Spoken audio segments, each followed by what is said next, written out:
Ai, está tanto calor. O que me apetecia mesmo era assim uma coisa fresca, inovadora, mas rigorosa. Uma sereia? Oh Rita, o que tu queres é um observador fresquinho. Ah, era mesmo isso. Mas quanto é que isso me custa? A partir de 70 cêntimos por semana. Mas só se assinares o observador até dia 23 de agosto. Oh, então é mais barato que um gelado. E tu, sereia, já assinaste? Claro, eu e o meu cardume.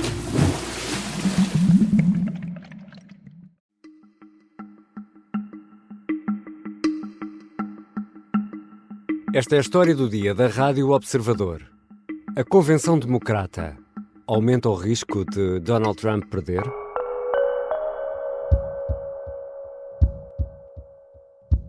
Let me ask you, are you ready to vote for freedom?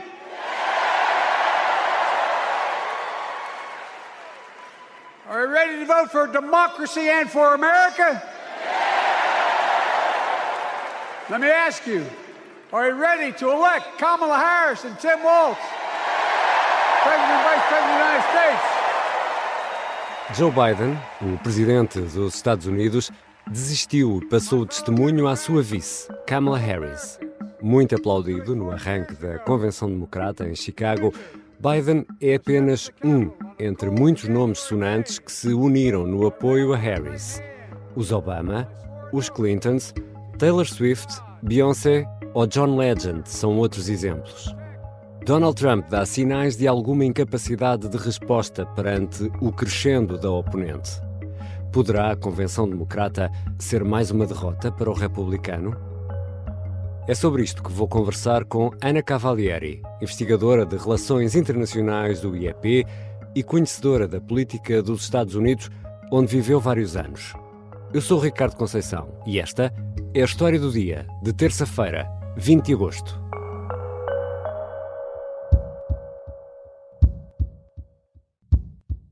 Bem-vinda, Ana Cavalieri. Muito obrigada, é um prazer estar cá. Ana, começamos sempre pelo princípio, aqui na história do dia. A Convenção do Partido Democrata, que arrancou em Chicago, podemos dizer que é assim uma espécie de equivalente a um congresso de um partido português ou é mais um espetáculo de televisão? São ambos, é o equivalente a ambos, numa dimensão completamente diferente relativamente àquilo que seria um congresso típico de um político português. A dimensão da política americana em todas as vertentes é uma escala que nós nem conseguimos imaginar, mas também é um espetáculo de televisão no sentido em que não só existem, por exemplo, programas musicais e outros eventos que podem ser vistos como que têm algum entretenimento, mas também ao nível das audiências. Nós sabemos que, por exemplo, 30 milhões de pessoas viram Donald Trump a aceitar a nomeação no seu discurso na Convenção Republicana. São números incríveis para a nossa realidade, não é? Exatamente. E se estivéssemos aqui a viver tempos normais, a Ana estaria agora tranquilamente a gozar as suas férias descansada e aqui estaríamos a lidar com assuntos mais ou menos expectáveis para o meio do mês de agosto. Acontece que o candidato republicano à Casa Branca é Trump, acontece que foi atingido numa orelha e o presidente e candidato Joe Biden, perante a pressão, desistiu a favor da sua vice Kamala Harris. São tempos estranhos. Isto é invulgar até para os Estados Unidos, Ana Cavalieri?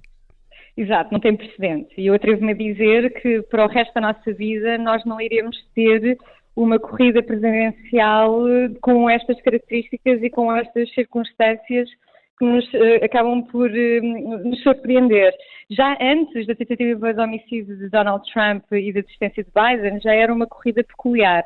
Nós tínhamos dois candidatos a fazerem o chamado rematch, ou seja, pela segunda vez iam ter um frente a frente, um ex-presidente Donald Trump, que foi presidente de 2016 a 2020, a, no fundo, ir concorrer outra vez contra o presidente Joe Biden, que venceu em 2020. Já por isso era um pouco estranho. Também acrescia a isso os vários processos ao nível federal e também estadual contra Trump, que ele obviamente encara como perseguição política através do Poder Judicial. Já isso tudo era algo muito conturbado e quase sem precedentes na história americana, mas agora com uma tentativa de homicídio, primeiro, com um debate desastroso para um candidato, pelo menos a maior parte dos mídias e também do próprio eleitorado interpretou como tal. Há um debate desastroso. Depois, um dos candidatos escapa por uma tentativa de homicídio por milímetros. Ele não foi morto à nossa frente em direto por uma sorte, uma coincidência. E depois, a desistência de um candidato à última da hora, com 100 dias praticamente da data das eleições, é de facto sem precedentes. Agora, Joe Biden deu mostras de grande relutância em desistir a favor de Kamala Harris. Acaba por ser ele a grande figura de abertura da Convenção Democrata em Chicago. Isto é importante para os democratas, para os eleitores democratas e para o resto dos eleitores, mostrar união e concórdia entre os democratas no apoio a Kamala Harris? Eu penso que essa união já é algo que se sente há um mês, desde que Kamala Harris passou a ser a grande provável nomeada em substituição de Biden. Isso não invalida o facto de Joe Biden ser um pouco uma dor de cabeça para Kamala Harris. É importante notar que esta administração, a administração Biden, é uma administração impopular, principalmente ao nível da economia, da imigração e também da instabilidade no Médio Oriente e com a invasão da Rússia à Ucrânia, ter tudo se passado durante a administração Biden. E isso faz com que, em várias vertentes, é uma administração impopular. Biden, neste momento, tem cerca de 35% de popularidade e ter uma candidata como Kamala Harris, que, no fundo, faz parte da administração, é vice-presidente de Biden, e tem, na mesma forma que tenta legitimizar ou provar que aquilo que a administração Biden fez teve sucesso em todas estas vertentes, é importante notar que ela também se tenta distanciar um pouco para referir que as soluções que ela irá apresentar, apesar de algumas serem uma continuidade daquilo que a administração Biden fez, serão diferentes o suficiente para a demarcar como uma candidata completamente nova. E esta urgência ou tentativa de se demarcar um pouco naquilo que faz a diferença relativamente a Biden é contrabalançada com uma necessidade lógica que Biden tem de fazer com que Kamala Harris apareça como sua sucessora, que vai, no fundo, dar uma continuidade às soluções que ele considera terem sido acertadas, que salvaram a economia, que salvaram o país de Donald Trump, que segundo os democratas é uma ameaça existencial à democracia. No fundo, Biden conseguiu preservar as instituições democráticas do país, pelo que o discurso de Biden evidenciou a necessidade que ele tem de, por um lado, proteger aquilo que é a herança dele política, a legacy, provar, ou pelo menos tentar vender a ideia de que as políticas que ele fez ao nível da economia, ao nível da política externa, foram as acertadas e que Kamala Harris, no fundo, vai ser quem lhe vai suceder, não só naquilo que foi a transmissão direta da nomeação democrata, porque foi ele que, quando desistiu, fez logo o apoio a Kamala Harris, mas também no próprio plano político e programa político que Kamala Harris vai apresentar, como sendo, no fundo, uma continuidade da administração Biden. Mas Kamala Harris vai tentar, obviamente, demarcar-se de uma figura que, para grande parte do eleitorado, continua impopular. E pode também Biden chamar a si uma das grandes pedras no sapato dos democratas, que é a questão de Israel e do conflito em Gaza, chamar a si essa responsabilidade, libertando um pouco Kamala Harris desse peso, ou não?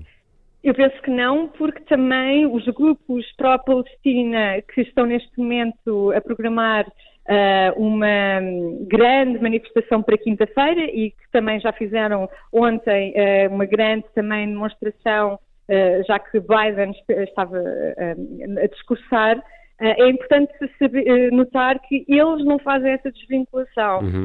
Nomeadamente apelidam de Kamala Harris de Killer Kamala, tal como apelidaram Joe Biden como Genocide Joe. Isto também é importante notar que Chicago, que é onde está a ser a convenção dos democratas, tem num subúrbio chamado Bridgeview há uma comunidade que se chama Little Palestine, porque é a maior concentração de imigrantes da Palestina nos Estados Unidos. Tudo isso faz com que esta temática de Israel ou Palestina esteja muito acesa nesta convenção. Nós sabemos que a coligação eleitoral democrata está fraturada relativamente a esta questão. Temos uma facção mais extrema-esquerda que claramente acha que o Joe Biden e Kamala Harris estão a ser coniventes com aquilo que eles consideram ser um genocídio que Israel está a fazer contra o povo palestiniano. E não estão contentes com o facto de os Estados Unidos continuarem a prestar apoio militar, nomeadamente através da envio de armas. E Kamala Harris, nós sabemos através das comunicações que ela fez, através da campanha, ela não está a planear alterar aquilo que tem sido a política da administração Biden relativamente ao conflito entre Israel e Hamas. Apesar de, é preciso notar, ela tem um discurso, e penso também que a convicção, mas ela tem um discurso mais simpatético, ou seja, mais benevolente com a causa palestiniana, que num momento fez com que a organização destes protestos que vão decorrer esta semana duvidassem se deviam ir para a frente ou não com estas demonstrações que estavam programadas. Mas isto é um grande problema, porque qualquer imagem de violência à porta da convenção do partido vai fazer com que os moderados e os independentes não recebam bem aquilo que é a convenção do partido. Podem, no fundo, associar o Partido Democrata a algo muito perto de extremistas e de violência nas ruas. Isso é algo que, em termos de comunicação e de imagem, os dirigentes democratas estão um pouco assustados para saber como é que estas manifestações, se tornarem violentas, poderão impactar a sua imagem nos eleitores moderados e independentes. Já regressamos à conversa com Ana Cavalieri, investigadora de Relações Internacionais do IEP, o Instituto de Estudos Políticos da Universidade Católica. Kamala Harris segue em crescendo. Será que esta convenção democrata poderá ser mais uma derrota para Trump?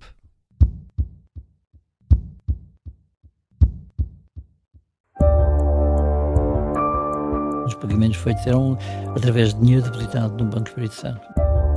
Esta é a história de como os nazis tentaram raptar em Cascais o rei inglês que abdicou do trono por amor. Episódio 4. O banqueiro no ninho dos espiões. Um rei na boca do inferno é uma série para ouvir em 6 episódios que faz parte dos Podcast Plus do Observador. É narrada por mim, Soraya Chaves, com banda sonora original de Cláudia Pascoal.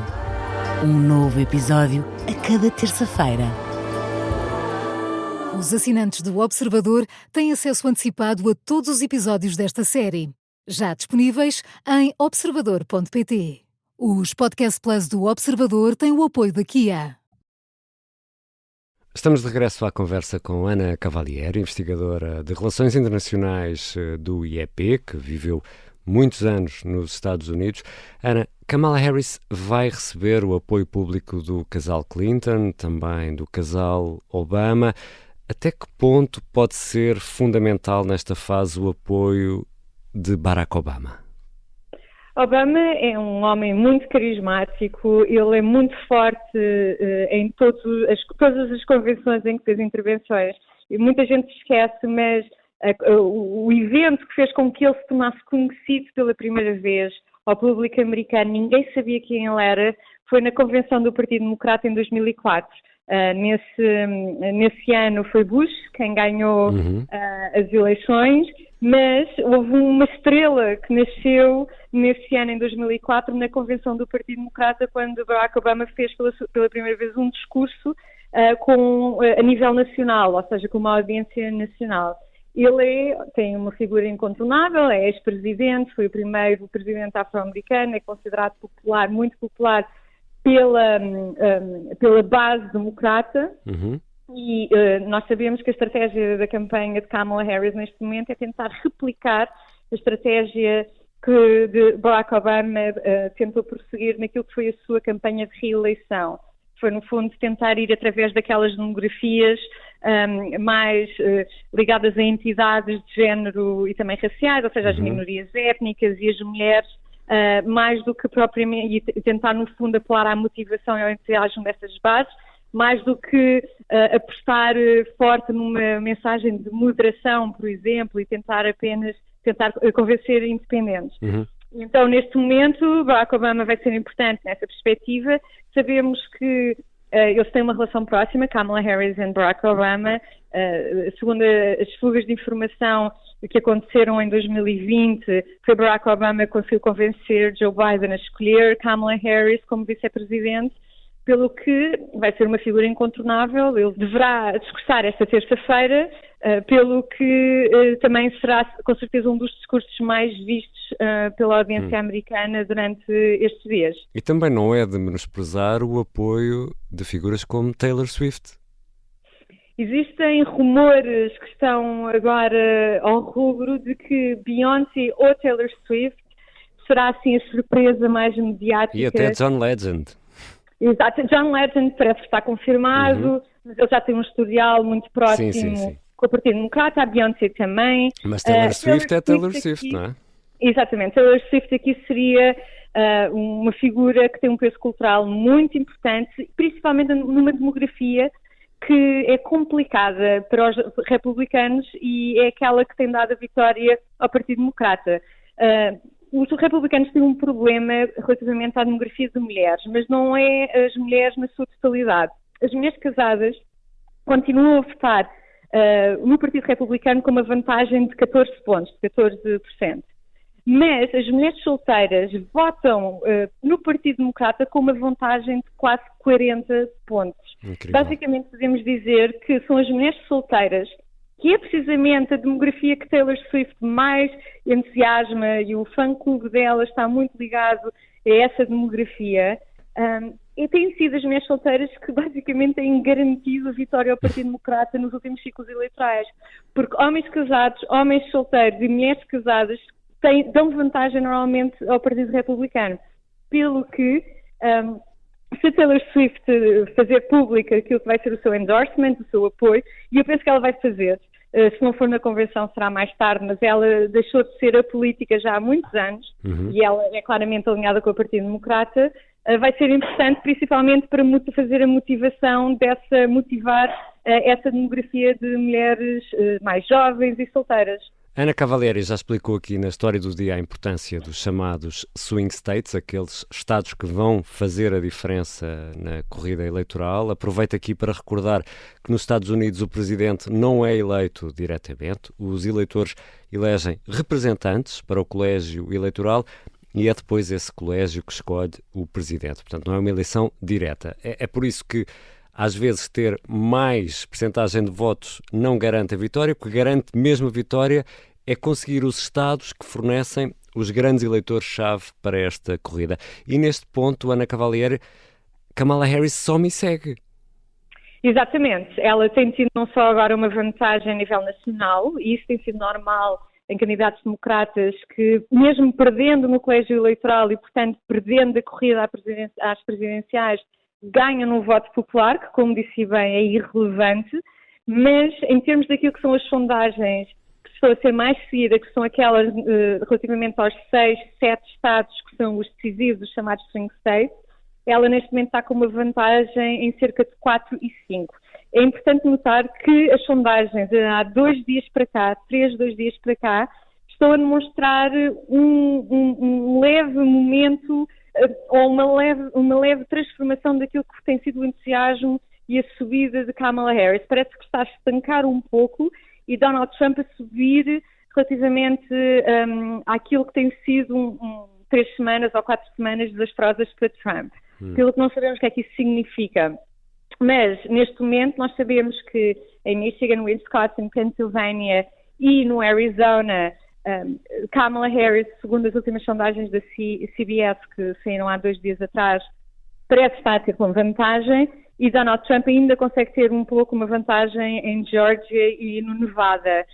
Sendo certo que é importante notar que existe um estado que é North Carolina, a Carolina do Norte, que normalmente vota republicano. Já há vários ciclos eleitorais que os candidatos a presidente do Partido Republicano ganham. Neste momento está competitivo e pode ser então que haja um 7º swing state que nós não estávamos a antecipar, e talvez tenha sido por causa dessa razão que tanto Kamala Harris como Donald Trump fizeram os seus comícios de apresentação do seu programa económico, precisamente em North Carolina. Eu penso que ambas as campanhas estão a reconhecer agora que este estado final está competitivo. E neste momento as sondagens continuam a ser positivas para Kamala Harris e é de esperar que com esta convenção democrata ela tenha também uma vantagem renovada no salto de alguns pontos nas sondagens. Isso é normal, acontece em todas as convenções de cada partido, mas normalmente também sabemos, e já é amplamente estudado, que esse efeito só dura 3 semanas. Depois de 3 semanas, as sondagens voltam àquilo que eram pré-convenção e vão então ser alteradas com base em novos conhecimentos, nomeadamente o debate a deste setembro. E esta convenção vai permitir conhecer melhor a proposta política de Kamala Harris ou vai prosseguir aquela estratégia de reforço da apresentação da persona de Kamala Harris e não das ideias? Eu penso que vai ser inevitável que agora a política esteja como foco principal. Isto porque ela claramente tem seguido uma estratégia de evitar o escrutínio às suas políticas. Nomeadamente, ela não tem concedido entrevistas, até mesmo a meios de comunicação, a órgãos de comunicação social que são benevolentes ou simpatizam e estão alinhados com o Partido Democrata. Ela tem recusado esses convites, não tem feito conferências de imprensa, e Donald Trump, com aquelas conferências de imprensa que ele tem feito e também a entrevista que fez com o Elon Musk, tem reforçado muito essa ideia de que ela não está a dar acesso a qualquer escrutínio, ela não tem programa político ou não tinha programa político, e sabemos que isto começou a alterar-se um pouco nesta semana que passou, em que ela começa a dar então alguma perspectiva de quais são as medidas concretas que ela irá apresentar. Isso tem a vantagem de dar aos eleitores mais informação sobre aquilo que é o programa político dela, mas também tem a desvantagem porque uma campanha que tem sido só muito à base da personalidade da candidata e da energia dos democratas e do alívio coletivo pelo facto de Joe Biden não ser presidente ou não ser nomeado, vai agora então ter de ser sobre políticas em concreto, e as sondagens dizem que nas 3 áreas fundamentais valorizadas pelo eleitorado americano, que é a economia, nomeadamente a inflação, imigração e política externa, eles respondem sempre que Donald Trump é mais confiável, ou veem Donald Trump como mais favorável nestes 3 tópicos, sendo que Kamala Harris só ganha relativamente ao tópico do aborto e da preservação das instituições democráticas. E o grande teste será, sem dúvida, o debate a 10 de setembro, mas até que ponto esta convenção pode ser uma batalha perdida para Trump, no sentido que vamos perdendo batalhas e não a guerra, mas poderá ser uma batalha perdida para Trump ou não? Eu penso que este mês de agosto já é visto pela campanha de Trump e pelo próprio Trump como um pouco perdido, porque a campanha republicana teve de ajustar um pouco a sua estratégia, apesar de já ter lançado as bases que eu penso que vão perdurar até à data das eleições, que é no fundo focar-se em o máximo na economia e naquilo que tem sido, de acordo com os republicanos, uma performance desastrosa por parte de Biden e Harris, porque Harris faz parte da administração, falar muito sobre a imigração e dos números recordes de entradas ilegais na fronteira a sul, falar sobre a instabilidade e a guerra no Médio Oriente e na Ucrânia. Eu penso que a estratégia republicana está muito focada em que, se o seu candidato se focar nos temas que mais importam ao eleitorado americano e tentar, no fundo, limitar aquele instinto de truculento, de insultar que Donald Trump tem, inegavelmente, sabem que Donald Trump terá vantagem. Só que eles consideram este mês de agosto já perdido, porque no fundo é um mês de muita novidade, de muita cobertura positiva, mediática positiva relativamente a Kamala Harris, e eu penso que Trump está a ver aquela data de 10 de setembro como um momento-chave para ele tentar virar esta campanha. É preciso também notar que vai haver outro debate presidencial, provavelmente em outubro, que a campanha Harris está a tentar atrasar ao máximo, porque em muitos estados já vai haver o chamado early voting, que no fundo é o voto antecipado. E no fundo existe aqui uma noção que é quase reconhecida pela campanha democrata, que a Kamala Harris é frágil em entrevistas e em debates. E em debates, sobretudo, provavelmente está a ser muito bem preparada, mas normalmente ela tem uma má performance. E pelo que eu acho que 10 de setembro vai ser uma data-chave para esta campanha e talvez o único momento que Donald Trump tem para fazer uma mudança de ciclo que tem sido desastroso para ele durante estas últimas 4 semanas. Obrigado, Ana. Muito obrigada. Ana Cavalieri é investigadora do Instituto de Estudos Políticos da Universidade Católica na área das relações internacionais. Esta foi a História do Dia. A sonoplastia é do Bernardo Almeida, a música do genérico do João Ribeiro. Eu sou o Ricardo Conceição. Até amanhã e boas férias.